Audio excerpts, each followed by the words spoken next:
Terus di sini saya akan menjelaskan cara pencegahan stunting untuk remaja. Apakah stunting untuk remaja itu bisa dicegah? Jawabannya tidak. Stunting untuk remaja tidak bisa diobati. Tetapi stunting untuk remaja bisa dilakukan perawatan. Di antaranya yang pertama, membiasakan anak untuk hidup bersih dan sehat atau PHBS.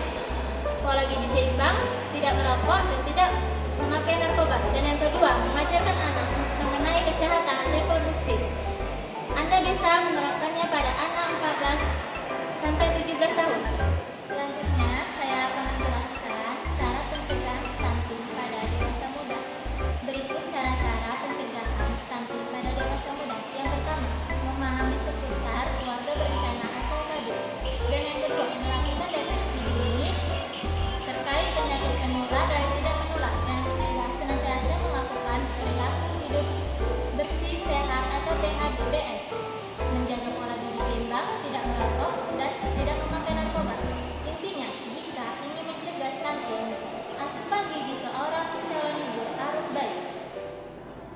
Assalamualaikum warahmatullahi wabarakatuh. Perkenalkan, nama saya Indah Mutiasari. Saya akan menjelaskan materi tentang cara pencegahan stunting untuk ibu hamil dan bersalin.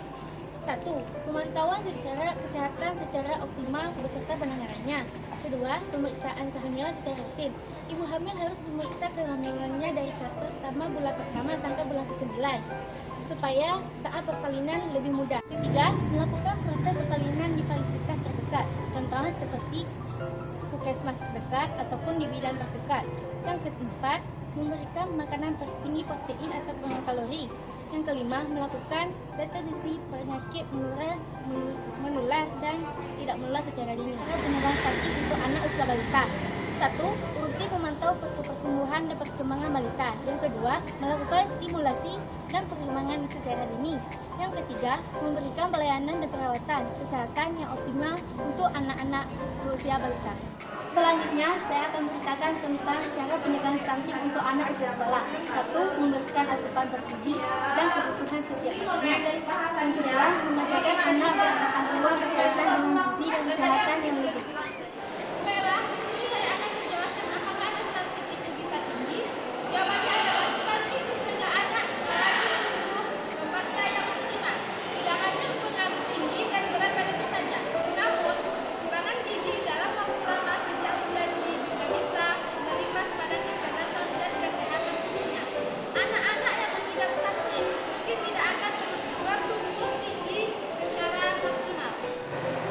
Mendekatkan Anda dengan grafik pertumbuhan anak, berikut tinggi ideal anak berdasarkan Kementerian Kesehatan Republik Indonesia dan World Health Organization. Tinggi badan ini bergantung dengan jenis kelamin dan usia anak. Tinggi badan ideal untuk anak laki-laki usia 1 tahun 72 sampai dengan 78 cm, usia 2 tahun 82 sampai 92 cm, usia 3 tahun 83 sampai 95 cm, usia 4 tahun 84 sampai 97 cm, usia 5 tahun 85 sampai 98 cm. Tinggi badan ideal untuk anak perempuan. Yang pertama, usia 1 tahun 70 sampai dengan 78 cm, usia 2 tahun 80 sampai dengan 92 cm, usia 3 tahun 82 sampai dengan 95 cm, usia 4 tahun 83 sampai dengan 96 cm, usia 5 tahun 84 sampai dengan 97 cm. Lalu bagaimana ketika usia si kecil bertambah? Misalnya menginjak usia 6 sampai 18 tahun. Menurut WHO, ada batasan di mana anak dianggap pendek dan mengidap gizi yang buruk. Nah, seorang anak dikatakan pendek bila tinggi badannya kurang dari untuk anak laki-laki usia 6 tahun 106,1 cm, usia 7 tahun 111,2 cm, usia 8 tahun 116 cm, usia 9 tahun 120,5 cm, usia 10 tahun 125 cm, usia 11 tahun 129,7 cm, usia 12 tahun 134,9 cm, usia 13 tahun 141,2 cm, usia 14 tahun 147,8 cm, usia 15 tahun 153,4 cm, usia 16 tahun 197,4 cm, usia 17 tahun 159,9 cm, usia 18 tahun 161,2 cm.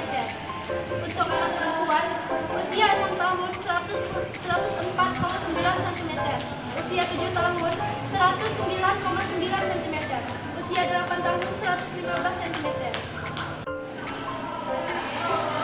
usia 9 tahun 120,3 cm, usia 10 tahun 125,8 cm, usia 11 tahun 131,7 cm, usia 12 tahun 137,6 cm, usia 13 tahun 142,5 cm, usia 14 tahun 145,9 cm, usia 15 tahun 147,9 cm, usia 16 tahun 148,9 cm, usia 17 tahun 149,5 cm, usia 18 tahun 149,8 cm. Jadi, itulah tinggi badan ideal anak berdasarkan Kementerian Kesehatan Republik Indonesia dan World Health Organization.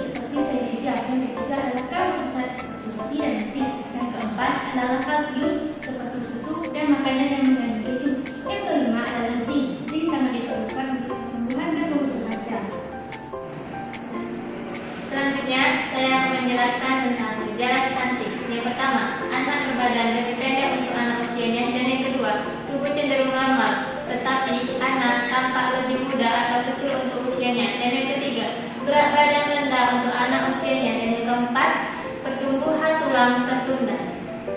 Kesimpulan yang dapat kami ambil dari stunting adalah perawatan pendek yang diakibatkan oleh kondisi kesehatan yang suboptimal, terutama kuantitas dan kualitas asupan makanan yang salah. Stunting akan berdampak pada kecerdasan anak serta risiko timbulnya penyakit degeneratif atau obesitas, penyakit yang tenggorokan, dan lain-lain.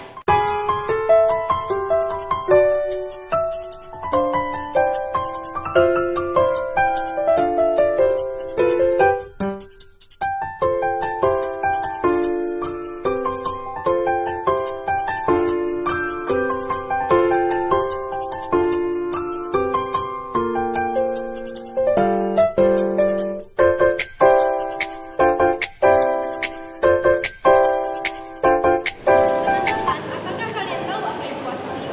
Wasting adalah kondisi di mana berat badan anak menurun, sangat kurang, atau bahkan berada di bawah rentang normal.